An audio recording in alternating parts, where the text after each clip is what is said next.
Belasan ribu pasukan Muslim Chechnya ikut membantu Rusia dalam invasi ke Ukraina. Pasukan Chechnya disebut sebagai salah satu pasukan paramiliter yang tangguh. Di masa lalu, mereka pernah bertempur habis-habisan melawan tentara Rusia. Luar biasanya, pasukan Chechnya dapat memukul mundur tentara Rusia.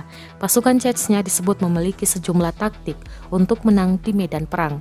Ramzan Kadyrov merilis sebuah video di Telegram resminya pada Jumat, 15 April 2022 dengan keterangan bahwa prajurit Resimen Polisi Tujuan Khusus dinamai pahlawan Rusia Ahmad Kavsi Kadyrov dipimpin oleh Samit Kalaev terlibat dalam pertempuran posisi dengan sisa-sisa nasionalis Ukraina di Mariupol. Metode orang-orang kita sama sekali tidak rumit. Menurut taktik yang sudah terbukti, drone pengintai pertama-tama mengidentifikasi posisi menembak musuh. Setelah itu para pejuang melanjutkan ke fase menghilangkan ancaman yang terdeteksi.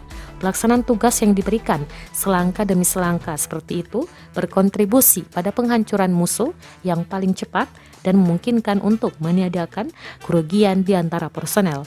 Berkat pendekatan tanpa kompromi terhadap kinerja misi tempur ini, jumlah orang yang mau melawan pasukan keamanan kami berkurang dengan cepat. Akibatnya, ada penyerahan massal Ukronasis, tulis keterangan unggahan.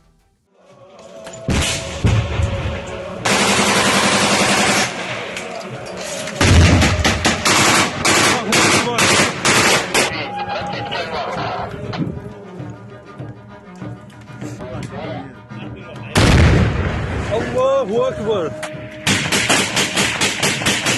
لا لا شباب واحد